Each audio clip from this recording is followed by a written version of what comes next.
La civilización del petróleo ha comenzado su ocaso. Después de impulsar durante siglo y medio el desarrollo del capitalismo y la sociedad de consumo, hoy es la principal causa del cambio climático y el calentamiento global, provocando grandes sequías, hambrunas e inundaciones y la desaparición de miles de especies vegetales. El agotamiento del petróleo y la búsqueda de nuevos yacimientos están impulsando guerras devastadoras y nuevas formas de colonialismo que acechan las reservas argentinas con técnicas de extracción más contaminantes y peligrosas que las convencionales y que denominan fracking.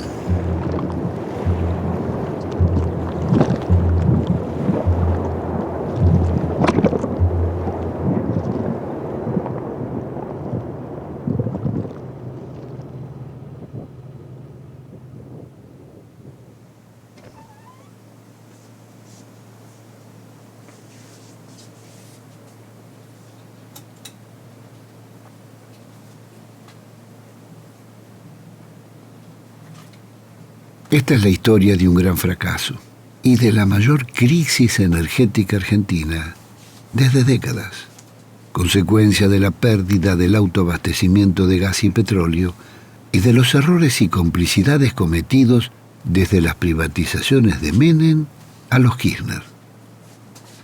Para enfrentar la crisis, en lugar de recuperar las concesiones e impulsar el desarrollo de las energías renovables, el gobierno optó por la más contaminante y costosa de las explotaciones petroleras, la fractura hidráulica o fracking.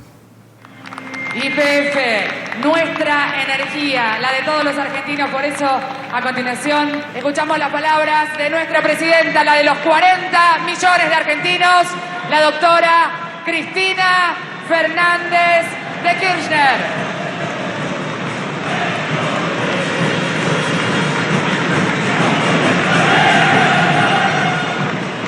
Esta fuerte inversión que está haciendo nuestra YPF, estamos explorando gas no convencional, combustible no convencional, por primera vez aquí en Chubut. Tenemos la tercera reserva de gas no convencional, pero yo estoy segura, además, queremos ir por todo, por el convencional y por el no convencional, con toda la fuerza.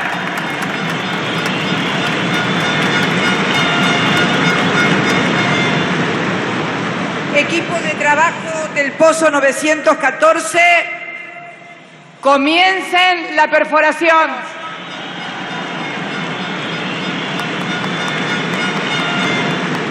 Los anuncios de Cristina nos dejaron perplejos.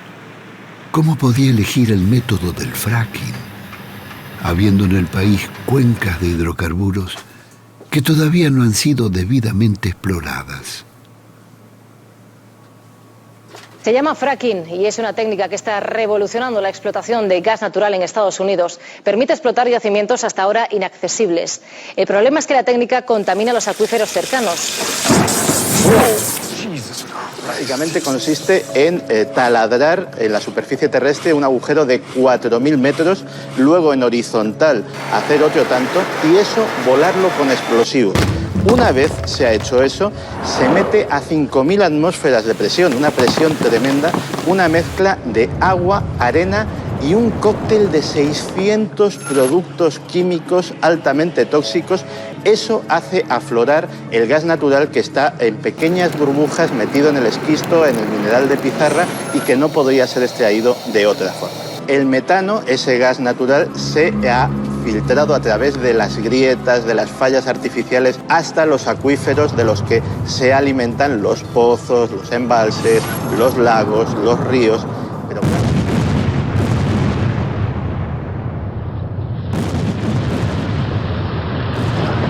El fracking es una técnica equivalente, en pequeña escala e invertida, a la megaminería a cielo abierto.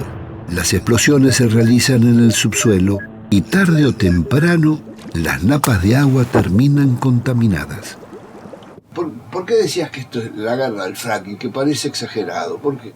Porque es un capítulo de la gran guerra del petróleo mundial. La decisión de hacer fracking en Estados Unidos detiene la ampliación de sus invasiones a otros pueblos. Ah, muy bueno. ¿Dónde? Es decir, y por ejemplo, Afganistán, por ejemplo, Irak, posiblemente Nigeria y la guerra del Darfur.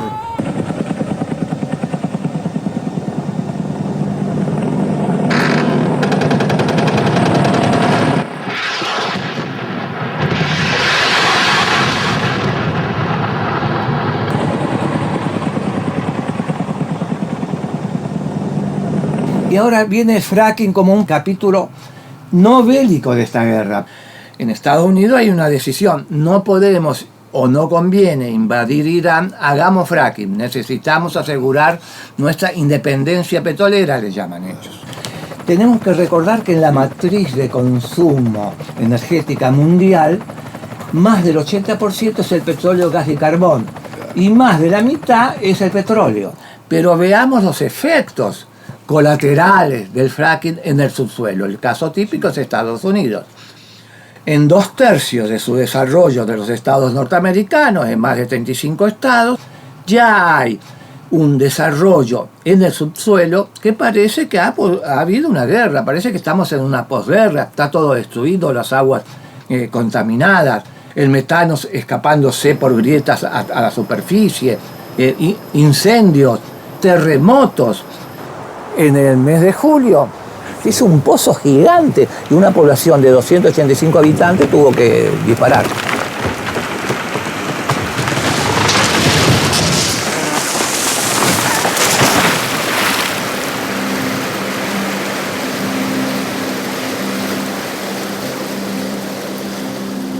El fracking ha sido prohibido en Francia y otros países europeos. En Estados Unidos está produciendo uno de los mayores desastres ambientales de su historia. Cientos de artistas, intelectuales y científicos se están pronunciando contra él.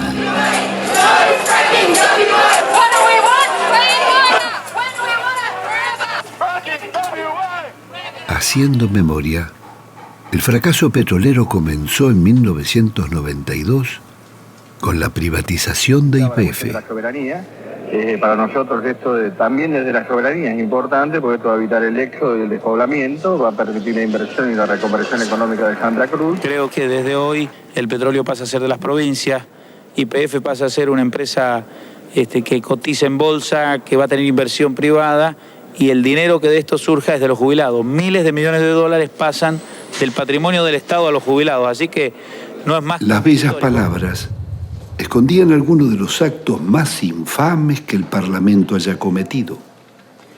Con sobornos y falsos diputados, se votaron las privatizaciones de YPF y Gas del Estado, las dos mayores compañías argentinas. El país perdía las empresas que más habían invertido en su industria y obra pública. Los jubilados y trabajadores serían estafados. Jamás les entregaron las acciones que les correspondían, ni les pagaron sus utilidades. Yo me atrevería a calificar este día como un día histórico. La privatización terminó en un fracaso.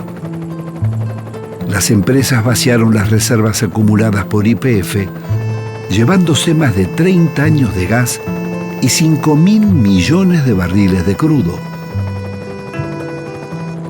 Un monto que hubiera bastado para acabar con la pobreza y convertir la Argentina en un país avanzado. Ningún gobierno le exigió a las petroleras reponer lo que extraían ni cumplir con las inversiones prometidas.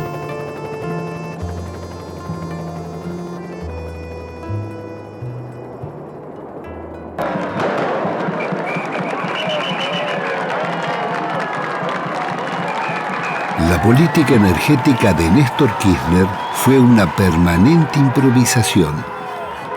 Con un crecimiento anual del 7 al 8%, su gobierno hizo muy poco para reponer energía y prever la creciente demanda. Todos los veranos se sufrieron grandes apagones y cortes de luz y restricciones para el comercio y la industria.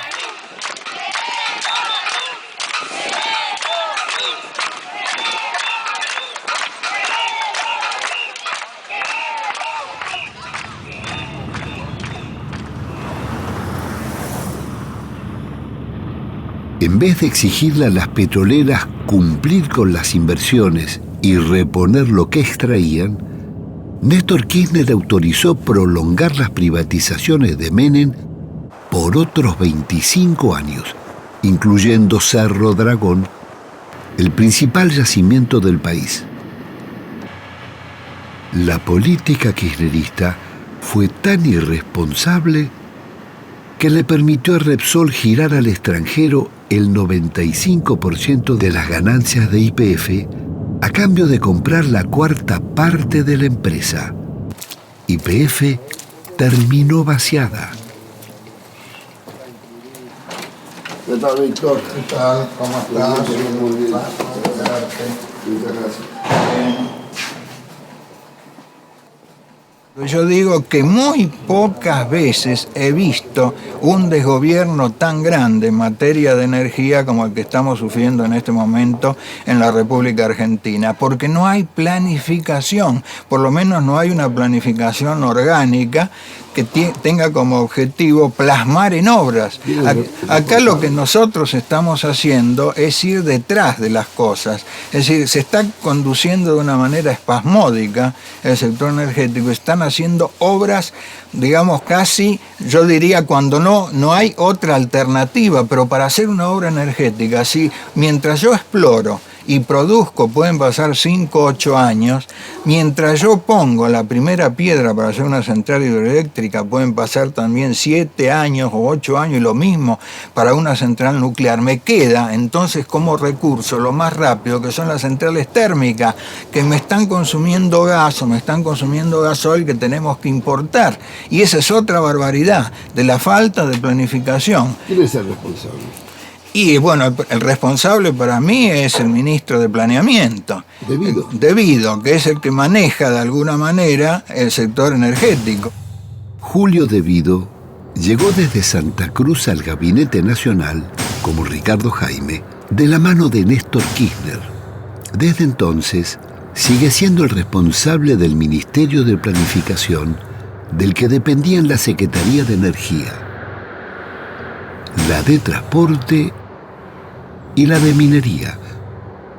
La obra pública y los sectores estratégicos quedaron bajo su órbita. Frente a la crisis energética, Cristina Kirchner decidió expropiar solo el 51% de YPF, equivalente al 16% del mercado.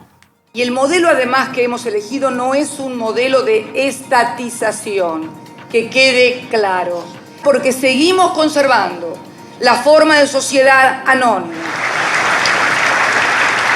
Es difícil aceptar que quien va a reestructurar o llevar a buen puerto esto es el ministro responsable de planificación que piloteó 8 años de desastre y vaciamiento energético en la Argentina. Entonces lamento también que creo que no se van a aceptar modificaciones al articulado, pero acá hay un límite. El límite es que todavía no conocemos cuál es la política energética que va a desarrollar el gobierno nacional. Se declara de utilidad pública y sujeto a expropiación el 51% del patrimonio de YPF, Sociedad Anónima. Tiempo.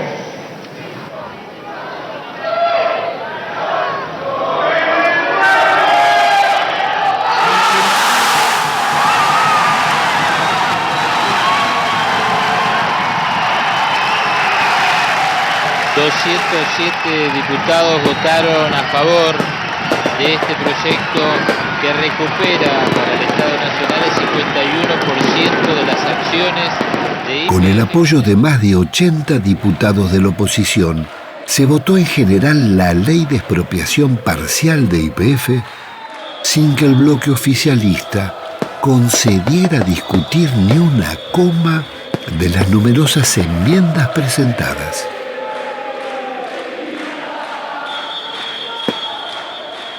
La fiesta y las bengalas duraron poco. La producción de YPF continuó bajando.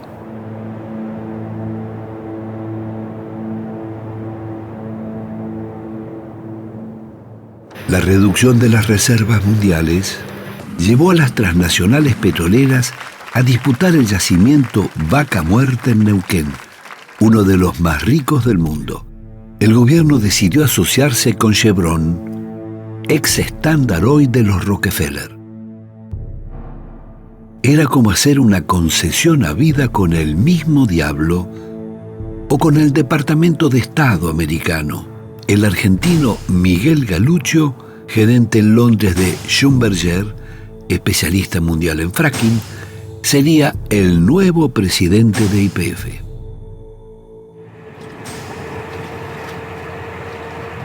Otra vez, descapitalización y neocolonialismo. El gas y el petróleo se irían por el mar en lugar de preservarlo para las generaciones futuras. Pero esto es solo para Chevron, Félix. No, el contrato con Chevron es solo para Chevron, pero el decreto que salió el día anterior, decreto 929, es para todos. Entonces, las empresas multinacionales ya vienen pidiendo, denme los mismos beneficios que les dio a Chevron. ¿Qué ponen de dinero? Promesas de inversión. ¿Solo promesas de inversión? Solo promesas de inversión. Acudimos a los tribunales con Fernanda Reyes y Alejandro Olmos para presentar un recurso de amparo por la inconstitucionalidad del acuerdo. Este contrato, por la importancia que tiene, debió haberlo tratado el Congreso de la Nación. Nadie en la Argentina conoce el contrato entero firmado con Chevron. Ni la legislatura de Neuquén, donde está el yacimiento Vaca Muerta, ha podido obtener el contrato entero, ha leído solo una síntesis. Bueno, estas son las imposturas y barbaridades de tipo institucional a las que nos tiene acostumbrado el oficialismo. Viola la ley de hidrocarburos porque marca 25 años el tope de las concesiones y esto lo fija en 35, pasando por encima de la ley. La asociación con Chevron traía otros agravantes. Estaba bloqueada por la justicia de varios países. Una corte de Estados Unidos falló contra Chevron por contaminación ambiental en la selva amazónica de Ecuador. La compañía está condenada a pagar unos 9.500 millones de dólares por generar contaminación sin control en la Amazonía. Esto es Chevron Texaco, compatriota. En Argentina, a pesar de los fallos del juez y de la Cámara de Apelaciones, dando lugar al embargo de 19.000 millones de dólares solicitado por la justicia ecuatoriana, la Corte Suprema lo revocó, contrariando nuestra tradición jurídica. La gravedad de este fallo es que se privilegia la alianza entre el Estado argentino a través de YPF con una empresa que viola el derecho de los pueblos. Lógicamente que va a avalar la impunidad. Aquí es un problema de impunidad jurídica. Entonces, lo que estamos pidiendo a la Corte Suprema de Justicia que revea esta situación. Y yo, en el día de mañana, voy a viajar a Venecia para avanzar sobre la constitución del Tribunal Penal Internacional sobre los crímenes de lesa humanidad en el ambiente. Un gran viaje y portate bien. Bueno, me voy.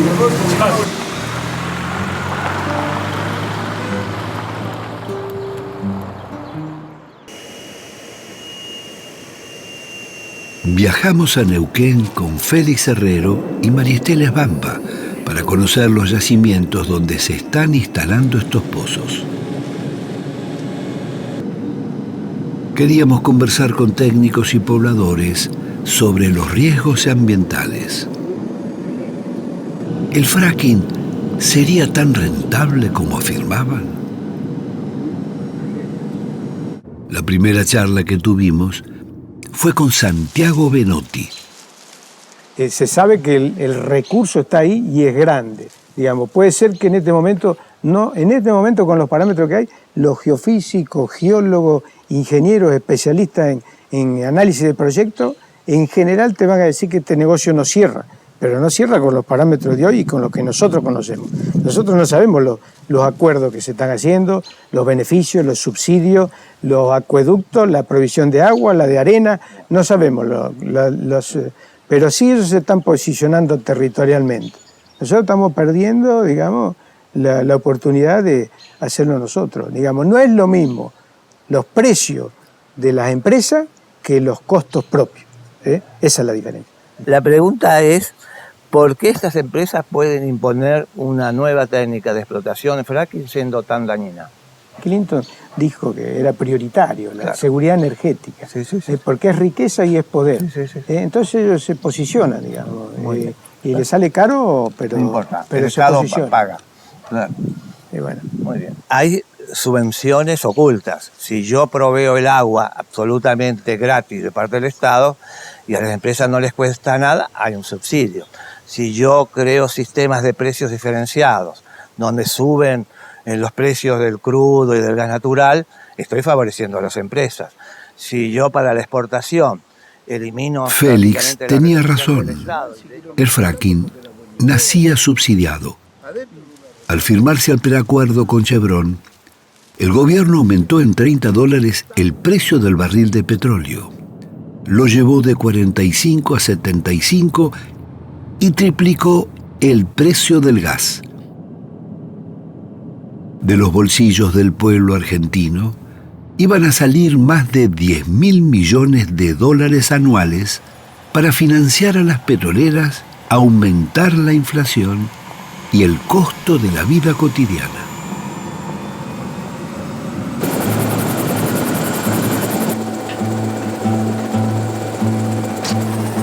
Estábamos volando hacia la región de Vaca Muerta, una de las grandes cuencas de gas no convencional del país, que atraviesa de sur a norte la provincia de Neuquén. Su potencial económico es de varias veces nuestro PBI, pero su rentabilidad aún no está probada. Las picadas y caminos de las petroleras, uniendo cientos de pozos, dibujaban una cuadrícula en el desierto y se perdían hacia el horizonte. Y los clústeres son una cantidad de equipos perforando al mismo tiempo. Eso es lo que está arreglando YPF con Chevron, con Exxon, no sé, con Apache, con Pan American, con los ingleses, ¿no es cierto? Perforar un pozo en Argentina cuesta por lo menos 4 veces más que en Estados Unidos. Te lo dicen todos los gringos, Históricamente, acá producíamos el petróleo a menos de $10 el barril. Con los no convencionales vamos seguro al precio internacional, 98, 100 o lo que sea, digamos. Todo eso encarece la industria nacional, encarece la energía, encarece los hogares, la industria se hace menos competitiva, la población se hace más pobre. La formación Vaca Muerta es una cantidad de roca, un espesor de roca que se ha formado en un ambiente marino. Y eso con la temperatura y la presión de la sobrecarga de los otros sedimentos que se depositaron arriba una vez que se retiró el mar, eso produce una temperatura y una presión que genera el petróleo, digamos. Llegamos a la zona de Altos de Agrelo, al norte del yacimiento Loma La Lata, para visitar el campamento de la empresa provincial neuquina que está perforando su primer pozo con fracking.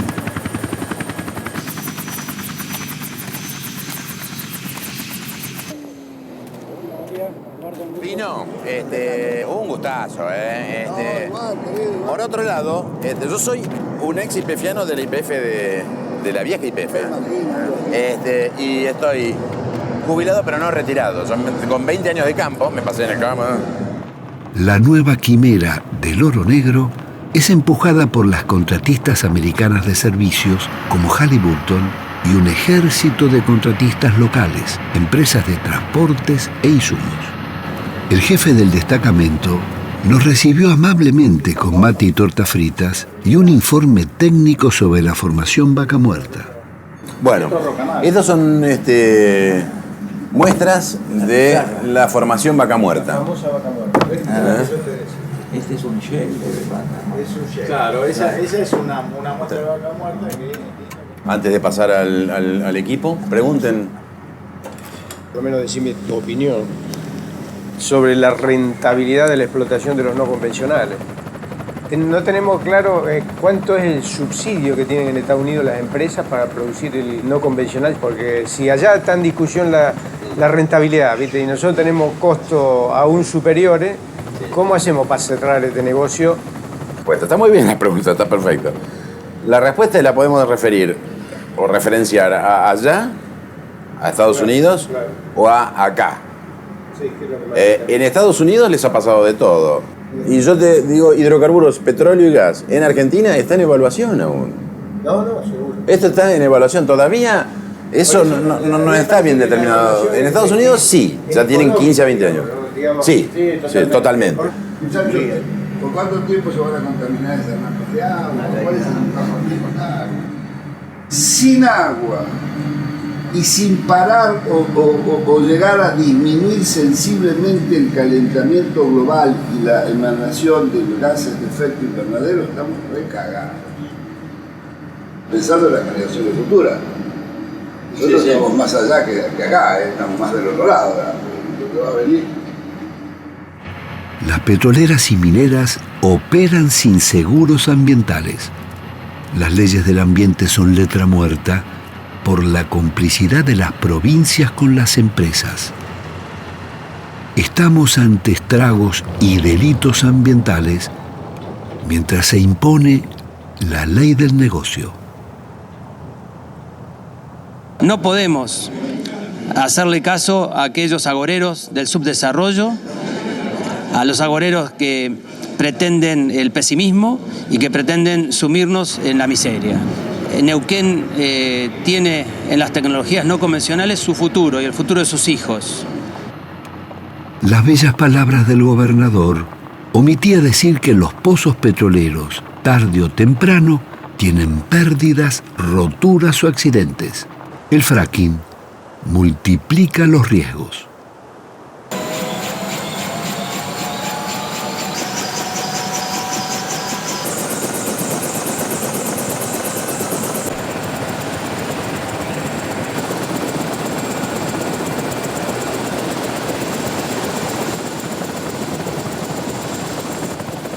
Los sistemas hídricos, los acuíferos, humedales y ríos subterráneos son redes que se intercomunican y pueden ir de una región a otra. Gran parte de las perforaciones de fracking se están haciendo en la región que circunda el lago Marí-Menuco, a 50 kilómetros de la ciudad de Neuquén. Es el gran reservorio que la abastece de agua potable y permite el riego de los famosos viñedos y chacras frutales. La petrolera americana Apache ha perforado decenas de pozos en las márgenes del Río Negro, de donde obtienen el agua gratis.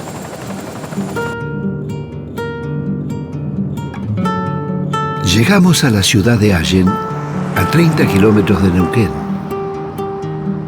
Es la capital nacional de la pera y la manzana, con cientos de pequeños fruticultores.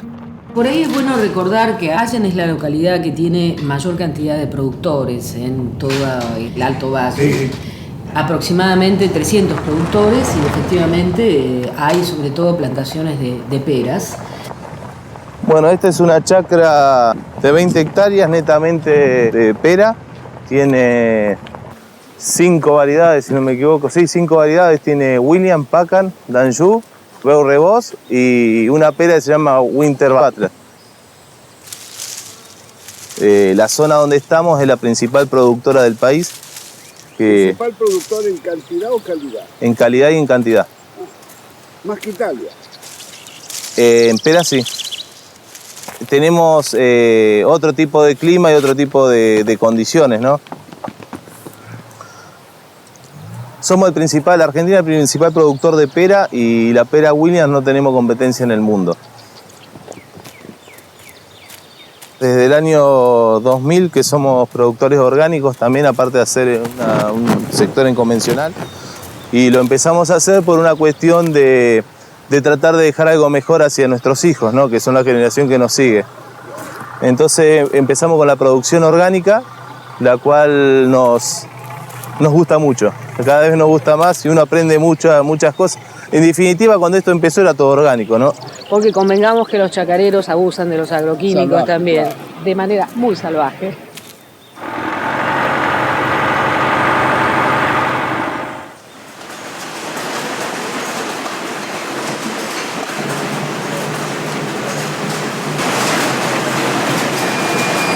Esto básicamente lo que se está haciendo en una primera categoría y en una segunda es mercado de Europa y Rusia. En pera no tenemos competencia, en manzana sí se ha limitado el mercado por la competencia chilena que es fuerte, sí.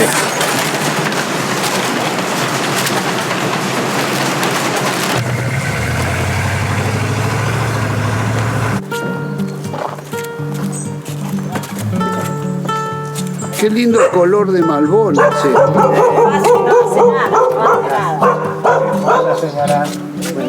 Uy, señores, ¿y esta fiera qué es? Mi perrito. Ah, su perrito, ¿cómo le va? ¿Cómo le va, don Alfredo? Acá hemos venido a invadirlo. ¿Qué tal? Mi padre llegó en el 27 aquí. Italiano. Y mi madre criolla, de origen vasco. Vino como encargada así de una chácara de un diputado nacional que vivía en Buenos Aires, porque él era jardinero. Fue 2 años jardinero que allí fue donde nacimos 3 de nosotros. Yo nací ahí al pie de la ruta. Hacelo más cortito. Bueno. Y mi padre después, mientras estuvo ahí de encargado, fue emparejando esas 6 hectáreas que había comprado, que era todo ahí campo bruto. Era el páramo, no había nada. Sí. ¿No? Lo único que había era la casa y el tinglado. Él me mostró una foto, sí. Esto arranca en 1935, ¿no? Fíjense. Bueno, yo nací en Allen y una de las cuestiones más paradójicas es quizás que, bueno, desde hace varios años trabajo, investigo sobre todo lo que tiene que ver con extractivismo, megaminería, ahora explotación de hidrocarburos no convencionales. ¿Pero cuándo te fuiste, maestra? Yo me fui cuando tenía 18 años. ¿A dónde? ¿Estudiar? Me fui a estudiar filosofía a Córdoba y después hice un doctorado en Francia y volví hace unos 20 años ya a radicarme en la Argentina, en Buenos Aires. Nunca me imaginé que estuviera en peligro la continuidad de una economía regional como esta. Sin embargo, efectivamente en los últimos tiempos lo que hemos visto es el avance por un lado de la extracción hidrocarburífera, es decir, más perforaciones en las chacras, por otro lado una extinción muy vertiginosa de pequeños y medianos chacareros, y también se han ido los grandes productores. Toda la zona de la costa del Río Negro sin duda se va a constituir en una zona de sacrificio, y la gente no es consciente de que en realidad estas actividades no son compatibles. La actividad hidrocarburífera no es compatible con la producción de peras y manzanas. Nos llamó la atención a mucha gente que llegó esta flota de 40 camiones y todos estacionaron alrededor del parque industrial, donde compraron ellos lo que era Millacó, que todos comentaban de que era una petrolera desconocida. Minga. Porque, por lo que se veía Apache, porque allí fueron, después de un día y medio que estuvieron ahí estacionados, y yo pasé 3 o 4 veces que saqué fotos, habían 2 camiones que estaban de culata con 2 grúas que estaban bajando las bolsas, pesan 1.500 kilos cada bolsa, que tiene esas 2 orejas. Acá hay otra también. Mirá. Dice Fracturing Technology. Estos son los mismos camiones que uno después ve en las fotografías cuando lee un artículo de lo que está pasando en Estados Unidos, en Texas. Dice que no se está haciendo fractura hidráulica, nada. Son mentiras, si ellos mismos me lo dijeron y ahora lo va a ver. Ingeniero, que cada uno está en lo suyo. Pero escúcheme, ¿están fracturando? Sí. El que me dijo hoy, es terrible, señor. Era un joven. Es terrible. Acá se ha hecho, dijo, 5 fracturas. Llegamos a 4.000 metros de profundidad y ahí hacemos tallar los explosivos. Nosotros todos los martes tenemos una asamblea, lo que estamos justamente por el medio ambiente luchando. Yo tuve trato con Apache hace 1 año y medio. Tenía que arrendarle 1 hectárea y 1/4. Y me pagaban por 2 años 156.000 pesos.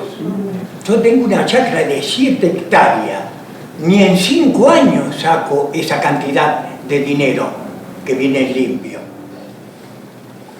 Lamentablemente, hoy nos están poblando con torres alrededor de las chacras y eso nos está perjudicando.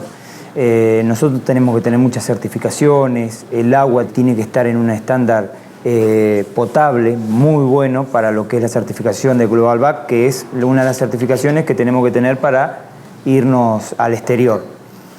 La fruta para el mercado interno no hay problema, te la compran, pero la consumimos nosotros. Y si esa manzana no sale al exterior es porque algo tiene. Entonces nos estamos envenenando nosotros mismos consumiendo la fruta del mercado interior. El tema principal en esto es que, bueno, los ofrecimientos de las petroleras en comprar hectáreas y eso va reduciendo mucho la zona productiva. Ahora mismo vamos a llegar a otro pozo que ya está perforado, ya está todo hecho, ya las cañerías ya pasan por acá, por la calle. ¿Cuántos son los equipos que están perforando ahora? Alrededor de 8 son los que he visto nuevos. La verdad que uno no puede estar produciendo y haciendo fruta de buena calidad, ya con lo que nos cuesta y con los problemas que tenemos de rentabilidad, tener también este problema de contaminación. Hoy los productores, la mayoría está comprando agua en envase porque no puede consumir el agua como antes lo hacían nuestros abuelos y bueno, nos preocupa.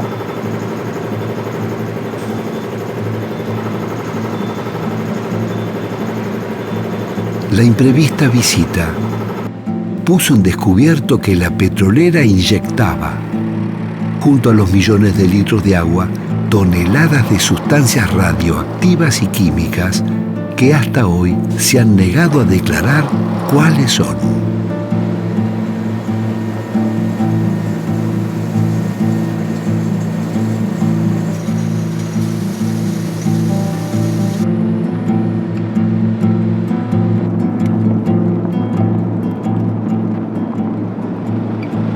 Después nos trasladamos hacia los grandes piletones, donde están depositando el agua y los desechos envenenados. Acá se ha detectado contaminación de benceno y tolueno y otros químicos que son volátiles y son cancerígenos. Y en estos piletones traen la tierra, digamos, que extraen el lodo que sacan con los fluidos de los pozos de petróleo y lo vienen a poner acá.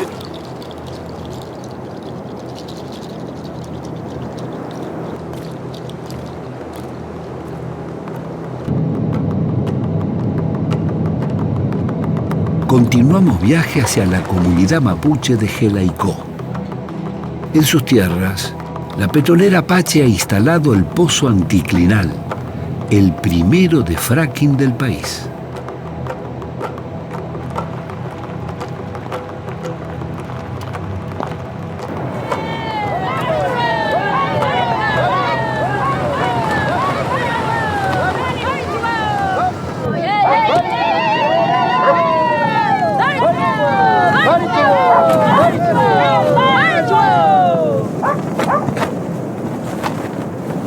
Mari Compuché, bienvenidos a Territorio Mapuche. Mi nombre es Raúl Ñancu, pertenezco a la Confederación Mapuche y bueno, también acompañamos a la comunidad en la resistencia al fracking. Es una preocupación para nosotros este nuevo método de explotación petrolera y bueno, por eso es muy saludable que hayan podido venir al lugar a conocer este conflicto, ¿no? Y quisiera que contaran un poco eso, qué es lo que conversaron cuando se sentaron cara a cara con la empresa. Nosotros decidimos hacer una movilización, tomar a la empresa y preguntarle qué tipo de pozo, qué es lo que estaban haciendo. Nosotros queríamos saber qué es lo que estaban haciendo. La empresa vino acá, se sentó con nosotros y nos ofrecía 13.000 pesos para que nosotros estemos callados. Nosotros no podíamos saber nada de qué ellos hacían, qué tipo de pozo, qué tipo de químico usaban. Dijimos que no íbamos a aceptar 13.000 pesos, era a cambio de nuestra vida, era nuestra vida lo que estaba en juego, no 13.000 pesos. Y que nosotros no íbamos a aceptarlo. ¿Ustedes denunciaron a las petroleras? Y nosotros, quizá la comunidad ha sido por todo esto, lo de la conquista y todas estas cosas, nuestros ancianos no denunciaron enseguida. Ellos ahí tenían ese miedo de no reclamar, de no decir nada, porque sí iba a venir la policía, iba a venir la gendarmería que existía en ese tiempo, venía y los sacaba. Tenían miedo en que los sigan matando, en que los sigan torturando. Y de ahí los sacaron hace más o menos 100 años atrás.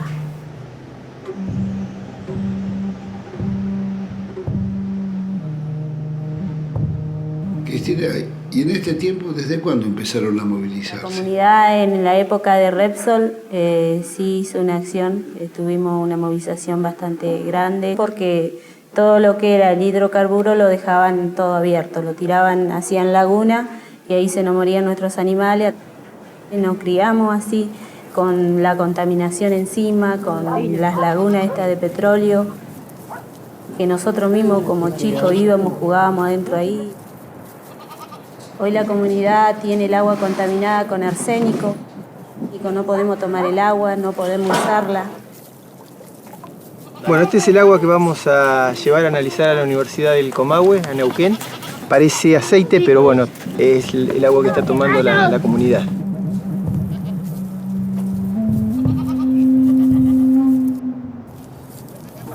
¿Qué es lo que anda pasando con el rebaño, Villar? Y bueno, es que se hinchaba la cabeza, todo así, se le murieron algunas chivas. Porque se hinchaba la cabeza, no comían, no podían tomar agua. ¿Por el agua contaminada? Por el agua contaminada, sí, porque cuando llegamos a la cordillera, a los pocos días nomás empezaron a morir. ¿Y esta es la misma agua que toman ustedes? Y sí, cuando no tenemos agua, sí tomamos esta agua.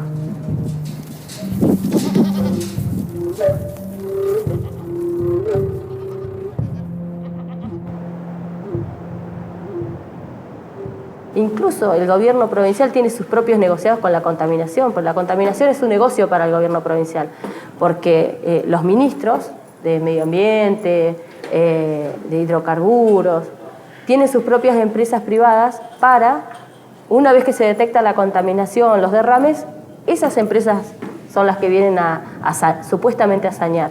Entonces la contaminación es un negocio para el gobierno provincial y es la empresa de Guillermo Coco. Claro, es la empresa de Guillermo Coco la que va a sanear. Y nosotros Guillermo Coco es el ministro de Energía, de Ambiente y Servicios Públicos de Neuquén, dueño de varias empresas ligadas a la explotación de hidrocarburos. El saneamiento se haga como corresponde, porque si ahora vamos a recorrer el campo, vamos a ver cuál es el saneamiento que propone la provincia. Vamos a ir con una pala y vamos a ver que está el petróleo ahí tirado.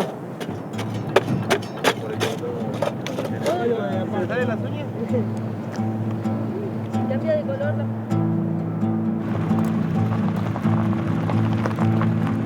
Cuando ellos hacen los pozos, que bueno, a veces regan los caminos con el agua contaminada, para que nosotros quedemos tranquilos, pero es el agua contaminada. Después, cuando hay problema con las cañerías, siempre hay derrame de hidrocarburo, de gas. Las cañerías estaban a la intemperie, al costado del camino y sin ninguna protección. Finalmente, llegamos al pozo anticlinal.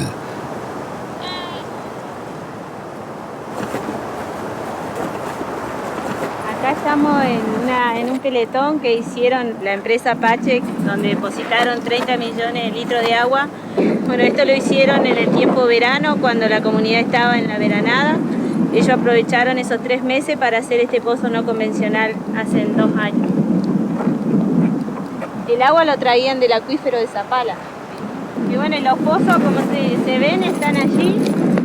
Allí hay uno, allá hay otro. Tenemos que caminar más para allá. No se veía torre de perforación ni despliegue de grandes equipos. El pozo de fracking, una vez que se pone en funcionamiento, queda reducido a este pequeño aparato computarizado que regula la extracción de gas. Estaba cercado y bajo el control de cámaras de video conectadas a los depósitos de la batería de Apache a pocos kilómetros del pozo.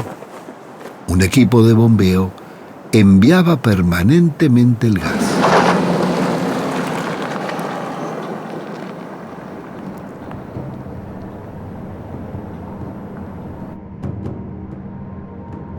La batería de Apache estaba resguardada por un fuerte dispositivo de seguridad. Parecía un campo de concentración.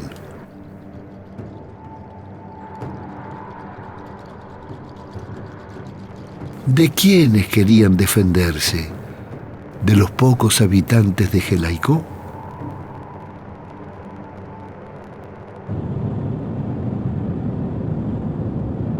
Seguimos hacia la casa de Relmú y Martín. Nos mostraron imágenes de la represión que sufrieron al querer desalojarlos de sus tierras porque resistían la instalación de otro pozo. Apache ha perforado decenas alrededor de su casa y ahora quiere instalar uno con fracking.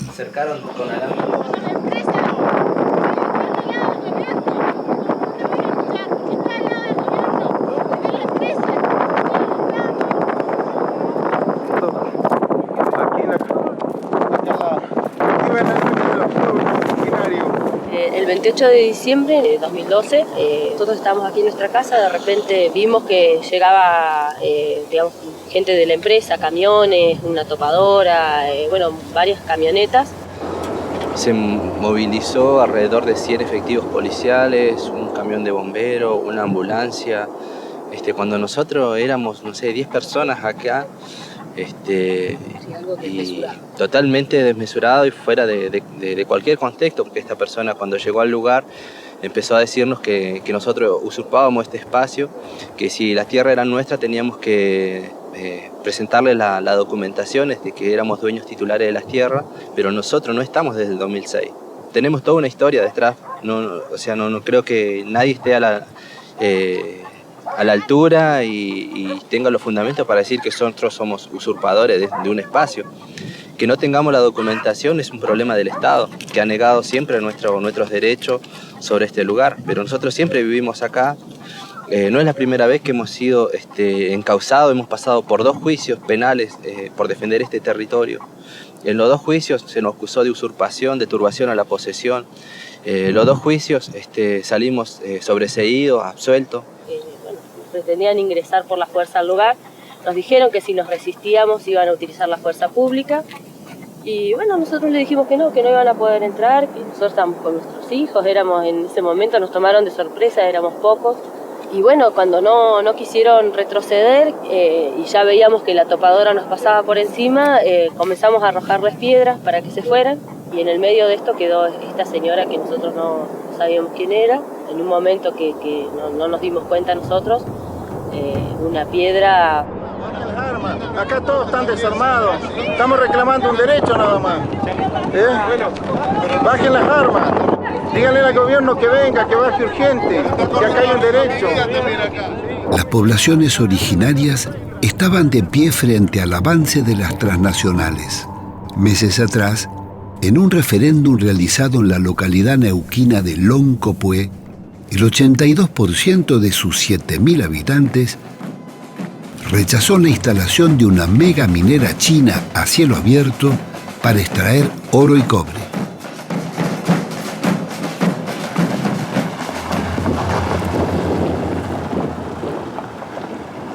La criminalización de la protesta social fue el tema que conversamos con Jorge Nahuel en la ciudad de Neuquén. Toda esta política es aplicada desde un modelo que está sostenido y defendido por el gobierno nacional. Por lo tanto, la complicidad entre el gobierno nacional y los gobiernos provinciales, como por ejemplo Infran en Formosa o Gioja en San Juan, o Misiones, Jujuy, Chaco, Neuquén, son políticas absolutamente coordinadas y absolutamente acordadas. Entonces, el abuso de poder que hay contra las comunidades indígenas, contra sus territorios, es producto de una política absolutamente acordada entre nación-provincia. Este programa de explotación desde el fracking, desde la tecnología del fracking, es algo que no se va a detener si no es con mucha movilización popular, ¿no?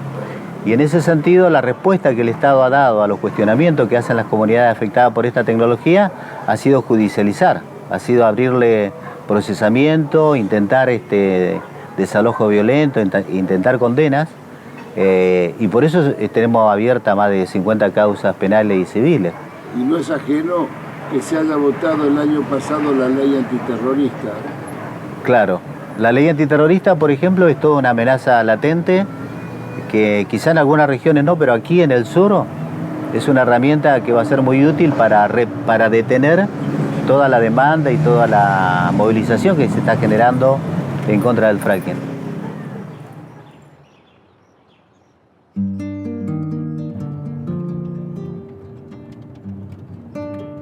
En la ciudad de Zapala, la Asamblea del Agua viene defendiendo el gran acuífero subterráneo de aguas minerales. Tenemos una cualidad muy importante que la naturaleza nos brindó, nos ofreció, que es un acuífero. Un acuífero que está ubicado abajo de este territorio. Y este es el acuífero que está siendo utilizado por las petroleras, sería utilizado por las mineras también. Claro, se vendieron 30 millones de litros de agua, estimamos nosotros, para el primer pozo de gas, de fracking, que está ahí en la comunidad de Gelaico, en el campamento anticlinal. Nosotros presentamos un recurso de amparo, pero por la venta del agua, no por el fracking, ¿no? Y nos encontramos con que la justicia es cómplice de este saqueo del agua, de este saqueo del acuífero Zapala. No tiene en cuenta que de este acuífero vivimos los seres humanos, los vegetales, los animales. Por presentar el amparo, la jueza Ivonne San Martín les hizo pagar los costos judiciales a los defensores del agua, alegando malicia.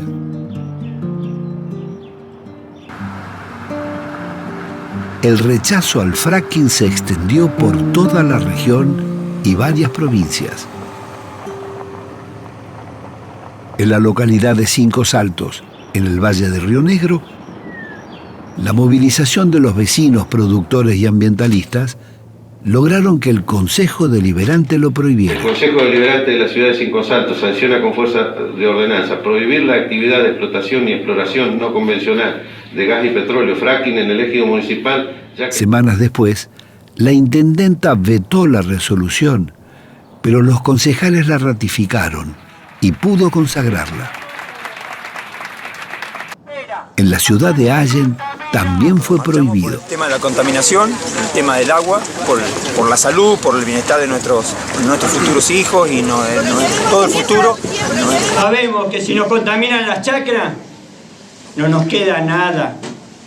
Ninguna petrolera nos va a venir a dar trabajo. Vecina, mamá se contamina.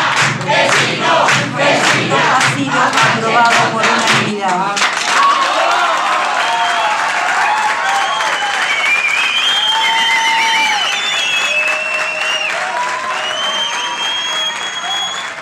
Y en la provincia de Entre Ríos, en 12 localidades fue prohibido.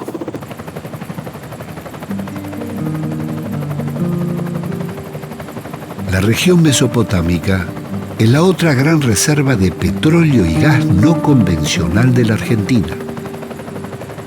Se encuentra debajo del acuífero Guaraní. Su explotación, con la técnica del fracking, terminaría contaminando las aguas y ríos de la mayor cuenca hídrica del país.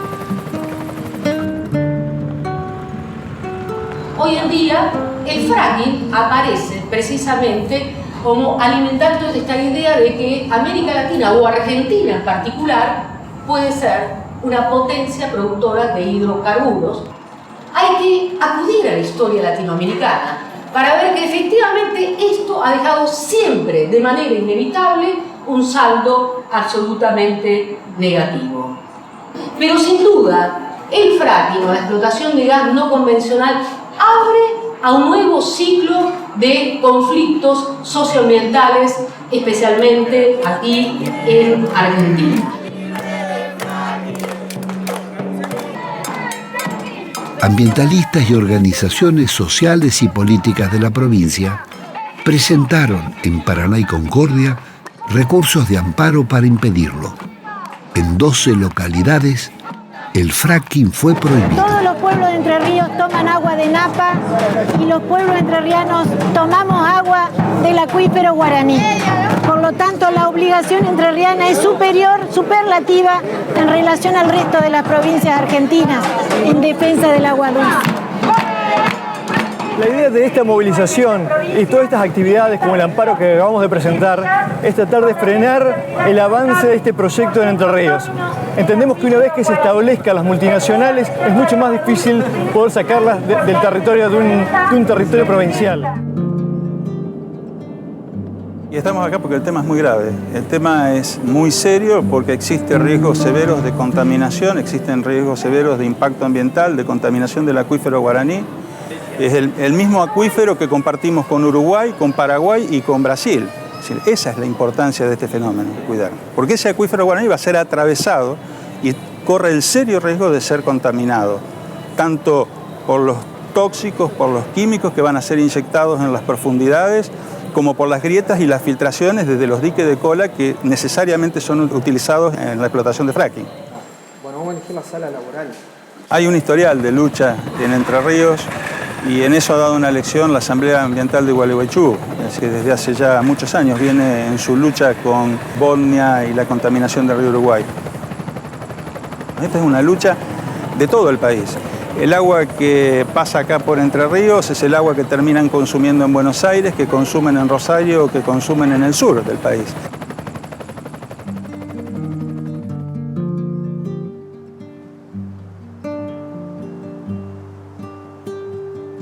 Nuestra geografía está dotada de grandes fuentes de energías renovables, como la hidroeléctrica, la eólica y la solar térmica.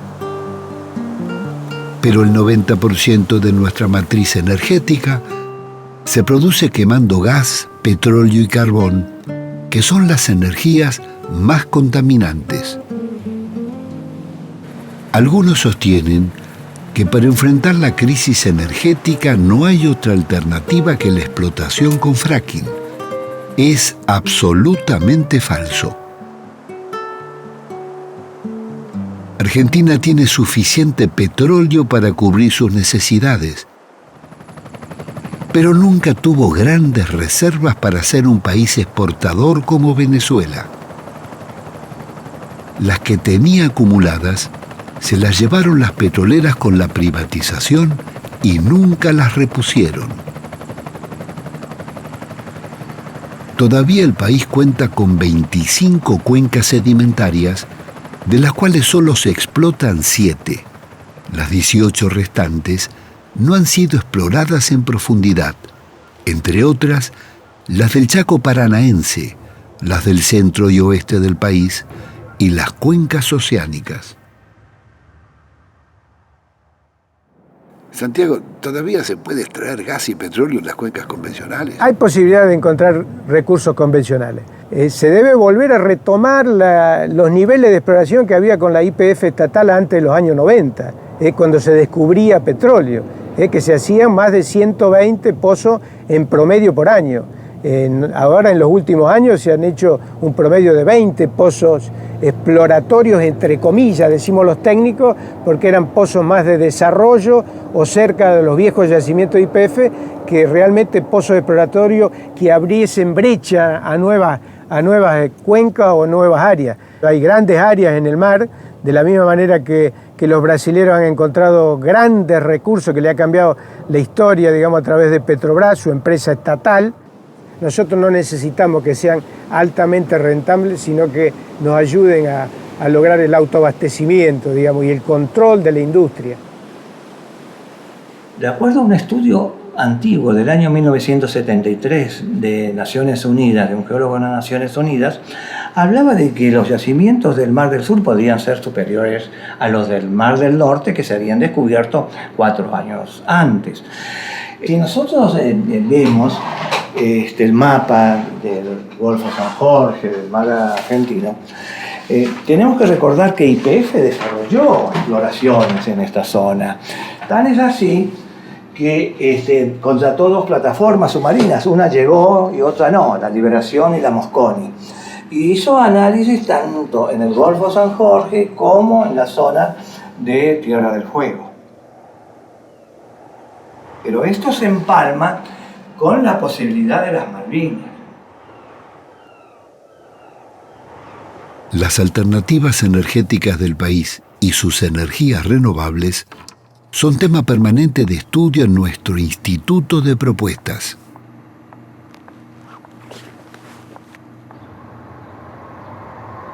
Un pozo construido a través del método de fracking cuesta alrededor de $20 millones.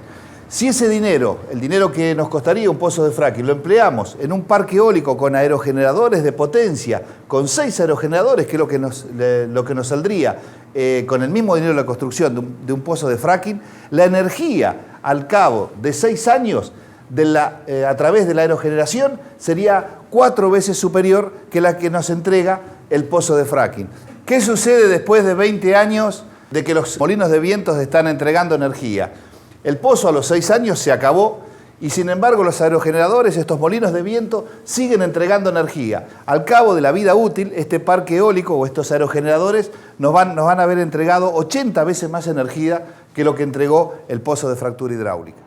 Eduardo, vos decías que el parque eólico es más rentable. Entonces, ¿por qué el Estado no lo hace? Bueno, los pozos de fracking obviamente son un negocio para las compañías petroleras, en cambio que los parques eólicos podrían ser desarrollados por pequeñas cooperativas, municipios o incluso hasta ONGs. Bueno, pero la gran paradoja que existe es que la Argentina tiene un gran potencial en energías renovables, en energías limpias, que se calcula es superior a las 3.000 plantas nucleares.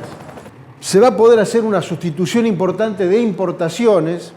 Tenemos una planta productora muy importante en la provincia de Mendoza, hay otras plantas en la Patagonia y hay una red de proveedores que alcanza alrededor de 200 empresas, fundamentalmente pequeñas y medianas. Claro, además porque Argentina en la Puna de Atacama tiene junto con Chile uno de el foco principal de irradiación solar por metro cuadrado en el mundo. Tiene tal nivel de irradiación solar la Puna de Atacama que prácticamente una planta solar termoeléctrica sería competitiva en términos económicos con respecto a las plantas térmicas que queman combustibles fósiles, ya sea gas o fuel oil. Las plantas de energía solar termoeléctrica funcionan con espejos cilindro parabólicos que concentran la energía solar en un tubo que lleva un aceite que se calienta y eso a su vez genera el calor para convertir agua en vapor y eso activa la usina que genera la electricidad. La gran ventaja de la energía solar termoeléctrica es que el calor sobrante que no se utiliza para generar electricidad durante el día se puede después almacenar en tanques de sales fundidas, que además son muy abundantes en la zona de la Puna de Atacama, o sea que hasta esa ventaja tiene Argentina, y eso permite que cuando no hay luz solar, el calor almacenado se utiliza para volver a calentar el agua, que genera vapor, que activa la turbina que genera electricidad, y eso hace que no haya variabilidad, como pasa con la energía eólica, que cuando no hay viento no hay electricidad, o la energía solar fotovoltaica, que cuando no hay luz solar tampoco hay electricidad. En cambio, en la energía solar termoeléctrica es un circuito cerrado. Cuando estábamos montando la película, nos sacudió una noticia dolorosa e inesperada. Cristina Lincopán, la lonco mapuche de la comunidad de Jelaicó, había fallecido de un paro cardíaco como consecuencia del deterioro de su sistema respiratorio. ¿A qué edad muere? Tina muere a los 30 años. Su enfermedad avanzaba en su cuerpo y ella no mostraba eso. Tina lo que tenía era náuseas permanentes. Tenía sus piernas muy hinchadas.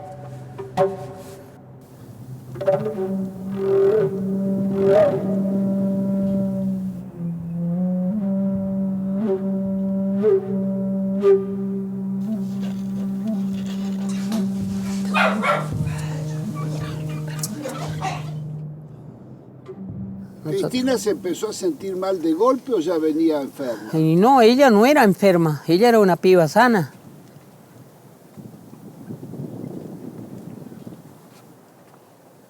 Porque si ella hubiera sido una piba sana, una mujer enferma, entonces los chicos tenían que haber salido enfermos algunos. Los chicos son sanos todos, son 4 que hay. Hay un varón y 3 nenas. Y ellos tienen una mente para estudiar todo. Nosotros sabemos de que muchas de las enfermedades que aparecen en las comunidades afectadas por las empresas petroleras son por el venteo de gas, porque como decía la mamá de Cristina, el gas se ventea, aparece en la superficie y eso lo respiramos. Y el gas es algo nocivo para la salud, nadie tiene que estar respirando gas. Entonces, digamos, el primer responsable de esta situación es el Estado.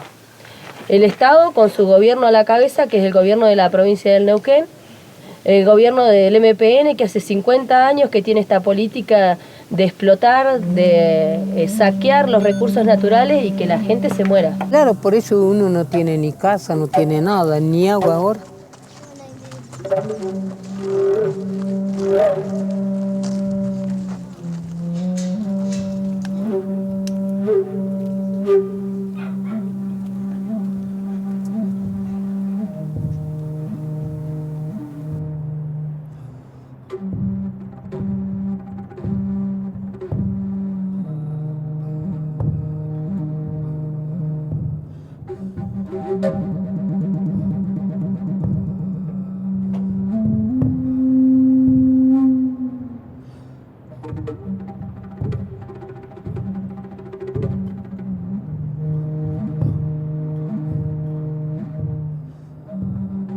Siempre ella, como sea, llegaba. Recuerdo una vez que nosotros teníamos un corte acá y le avisamos a ella. Ella no tenía ni forma de venir nada y ella apareció caminando. Apareció caminando y bueno, se vino a quedar con nosotros, a acompañarnos, ¿no? Y nosotros hasta nos reíamos de ella porque decíamos, Tina, decíamos, Tina, como que nos reíamos, digamos, de como que lo veíamos como una parte como loca y otra parte convencida, ¿no?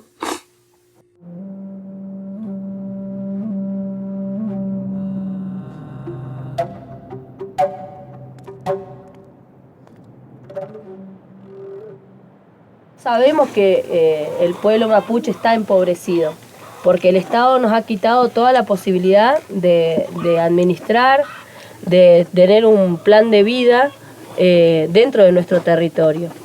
Pero no somos pobres, porque los recursos que hoy el Estado necesita para enriquecerse están dentro de los territorios mapuches o indígenas en el mundo. Si es necesario violar todas las leyes ambientales o crear leyes ambientales que les favorezcan a las petroleras, a las mineras, a todo aquel que venga a saquear el territorio lo hacen y lo contaminan.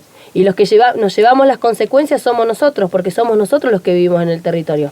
Acá no vive Zapac, no vive Cristina Kirchner, no vive nadie de ellos, somos nosotros los que vivimos acá. Nosotros sabemos que vivimos en territorios ricos, por eso decimos que el pueblo mapuche no es un pueblo pobre, es un pueblo empobrecido. En sus últimos días, Cristina había sido atendida en el hospital de Neuquén. Con conversamos con los médicos de la Asociación de Profesionales. Son pocos consultorios para el volumen de gente que circula.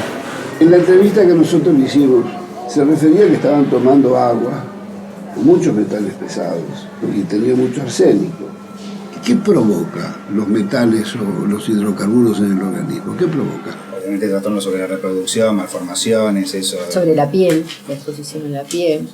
De todo el residuo de metales pesados que estamos hablando no hay remediación posible. Nada. Los metales pesados no se degradan en absolutamente ninguna cosa, y en el mismo proceso de mezcla o transporte de barros y todo lo demás, a dónde terminan y por dónde se diseminan de los acuíferos y por qué nivel del acuífero, si es por superficie, eso no lo sabe nadie. Cuando uno se mete dentro de la provincia, hay un pozo al lado del otro. Sí, eso Y no hay ningún control público de nada. El Estado ausente y piedra libre para las corporaciones. Hacen lo que quieran, son los dueños del lugar. La imputabilidad de todo lo ambiental que tiene la industria está produciendo daños y todo es difícil porque no existen ya estudios. Es que no hay voluntad de que exista. Exactamente. Es una política, está en silenciar los efectos en la salud, los efectos en el agua, los efectos en el aire y en el organismo, no solamente de los seres de las personas, sino también todos los animales. Los animales abortan, los alimentos, todo esto es una red. Y eso pasa en todos lados. Y las empresas monitorean el agua y los resultados de los monitoreos no son conocidos, no son difundidos, no se le entregan, digamos, a salud pública, ni se hacen públicos. Pero lo que es cierto es que no hay un estudio serio de impacto ambiental de lo que se hace y se deja de hacer. Las empresas de petróleo tienen una fuerte influencia en las universidades, que pagan cursos de posgrado, derivan sus fondos en las universidades ayudando, así entre comillas, ¿cierto? Pero eso hace que cuando este tipo de empresas, como los laboratorios de la industria farmacéutica en las facultades de medicina, van a hacer ese tipo de derivación de dinero, es porque alguna cuestión de tipo ideológico se está comprometiendo. El gran punto es si la investigación sigue siendo, como es ahora, una dependencia absoluta de los mecanismos que manejan el poder, llámese corporaciones petroleras, farmacológicas, que son los grandes negociadores del mundo, ¿no? Y que impactan claramente por ahí. Claro, agroquímicos. La investigación no puesta al servicio de la gente y obviamente, como bien decían recién, con una terrible dependencia de los factores que deberían ser regidores de esto, como las universidades, de un manejo económico donde ponen el dinero, desarrollan en los lugares de supuesta investigación y obviamente uno ya sabe que esa investigación es cancelada. Recién cuando hablábamos de remediar, digamos, la remediación debería ser para aquello que es algo inevitable. Todo lo que se puede prevenir no debería ser remediado, debería ser prevenido. Este es el problema. Entonces, estamos actuando 2 pasos atrás de lo que deberíamos actuar.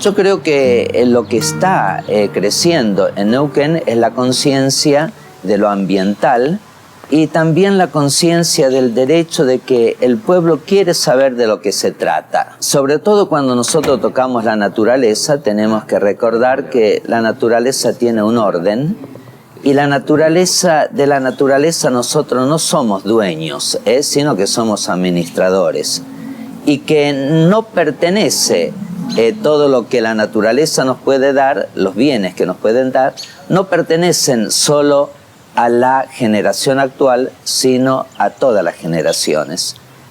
Hay asuntos que no se pueden arriesgar para nada. Por ejemplo, si yo corriese el riesgo de contaminar el agua, ahí el principio precautorio me dice que tengo que tener la absoluta, el 100% de seguridad de que no voy a contaminar. Quizás nos tengamos que replantear nuestro concepto de progreso. Hoy tenemos un concepto de progreso que está muy ligado a lo financiero, a hacer crecer lo que son las arcas. Y el concepto de progreso, sobre todo cuando se toca la naturaleza, para mí debe ser otro. Y debe ser un concepto de solidaridad intrageneracional y intergeneracional con las demás generaciones.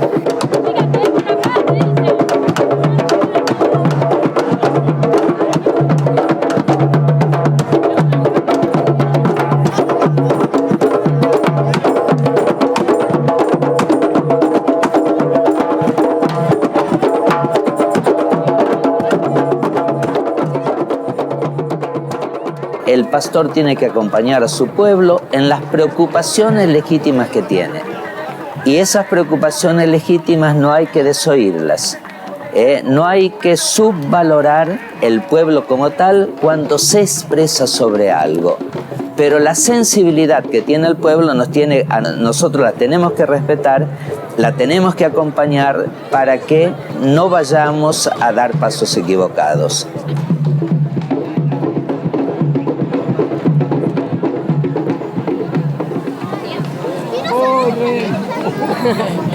¿Qué estás haciendo?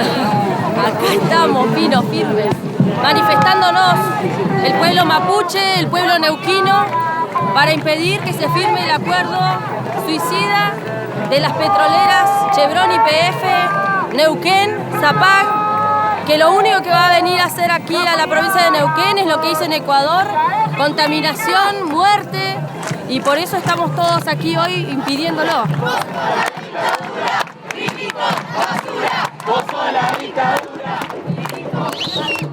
Porque están entregando exactamente de la misma manera que entregaron Repsol en el 2000-2001, este mismo partido político, de la misma manera que entregaron siempre todas las riquezas neuquinas. Particularmente este convenio, porque se hace en espalda de pueblos, se violan las normas provinciales. No queremos más el fracking, ni la contaminación. No queremos policías, no queremos represión. Son estudiantes, mujeres, niños, que vienen a reclamarle a esta legislatura que no trate un acuerdo y una entrega vergonzosa. No hay cesión de la soberanía. Entendemos claramente que esta ley que solicitamos se apruebe hoy está dentro del marco legal. Porque como quieren sesionar tranquilos, entre comillas, porque como van a entregar la conciencia, el futuro, los principios, lo quieren hacer encerrados adentro de ese semejante edificio de gente que no tiene, ya perdió la vergüenza. No le falta el respeto a nadie. Quiero decir que no soy una criminal porque estoy sentada acá y el que yo vine a laburar, para mí esto es un laburo, señora Presidenta. Yo no tengo ningún título honorífico, yo tengo que responder ante el pueblo de la provincia de Neuquén que yo voto.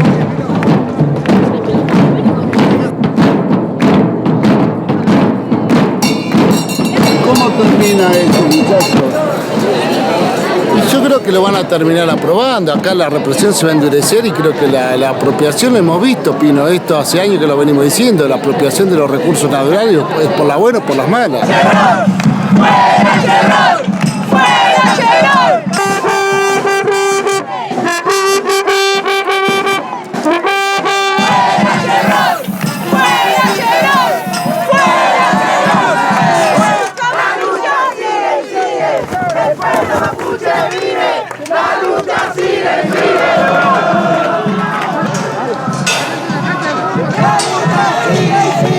Piensen en sus hijos, en sus nietos. Señor, piensen en sus nietos. Bueno, que se retroceda, por favor. ¿Por qué van a tirar? ¿Cómo es tu nombre? ¿Por qué van a tirar? Tírame a mí. No, nadie le va a tirar. Nadie le va a tirar. ¿Dónde? Bien, vamos a dar inicio entonces al orden del día.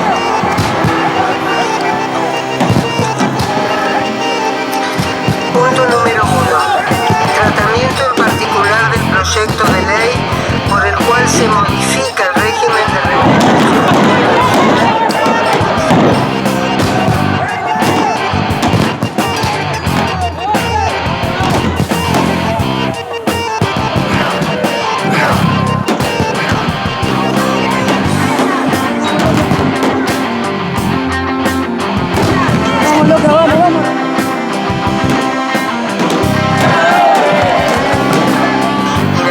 empresa YPF Sociedad Anónima, que fuera aprobado por el Poder Ejecutivo Provincial.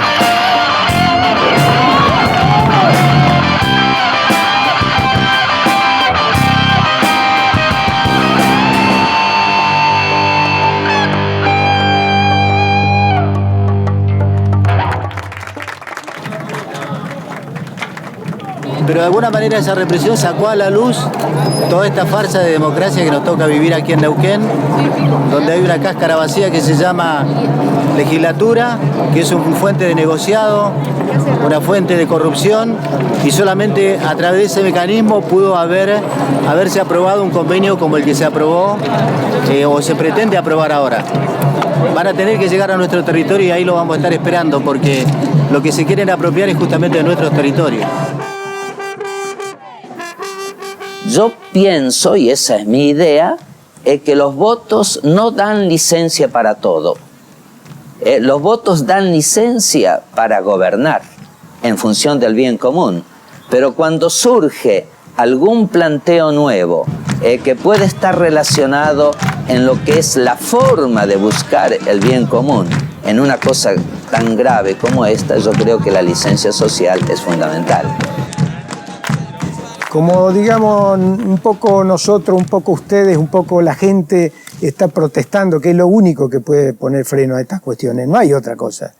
Nosotros no hemos podido controlar las empresas, no hemos podido controlar las inversiones, no hemos podido controlar las reservas, por eso perdimos el autoabastecimiento, no hemos podido controlar la cuestión ambiental, por eso hay un pasivo de miles de millones de dólares, y entonces podemos hacer leyes, podemos poner regulaciones, pero, digamos, no puede alguien débil controlar a alguien fuerte. Si no tenemos nosotros el control de la industria petrolera, nosotros podemos hablar mucho de contaminación y de cuestión ambiental, digamos, pero vamos a tener graves problemas ambientales y además nos va a salir muy caro. Claro, ir anulando los contratos que han tenido numerosos incumplimientos y explotarlos nosotros, con control de los mismos trabajadores petroleros y con control de organizaciones sociales, intervención de las universidades o centros de investigación, etcétera. Y de la población, claro, la población que es la que está más interesada de que nuestro medio ambiente esté sano, que podamos respirar, que podamos tomar el agua. Ahora cuando vemos que los funcionarios los colocan en YPF desde Londres, que el gobernador sirve a la petrolera que más paga a los locales, y bueno, entonces se pierde el concepto del bien público, se pierde el concepto de que las cosas son para los más humildes y para el pueblo y no para los ricos y las oligarquías. Bueno, eso es lo que estamos viviendo ahora de muchos funcionarios. Le falta el concepto de la ética, que los principios que nosotros proclamamos tanto, que lo público es sagrado, los privados no pueden hacer propiedad de lo público, el concepto de corrupción, el concepto de ética. Nosotros vivimos eso, y lo vivimos intensa y sinceramente, y eso nos enorgullecía, porque era un concepto de la filosofía política que podíamos vivirla y practicarla. Era la política como una práctica en defensa de los bienes comunes, lo que es de todos y para todos. ¿Hasta dónde llegará hoy la fiebre del oro público? ¿Seguirán comprando chacareros empobrecidos para instalar el fracking en sus pueblos, plazas y jardines?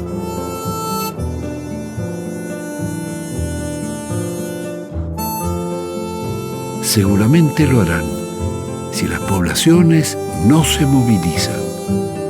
Hay que aceptar que lo que más genera el cambio climático y el recalentamiento son los combustibles.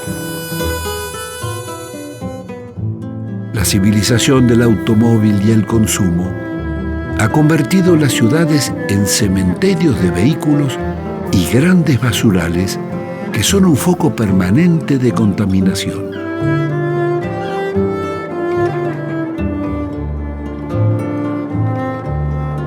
Es necesario impulsar un cambio cultural que modifique los hábitos del derroche y preserve el agua y la naturaleza para las generaciones futuras.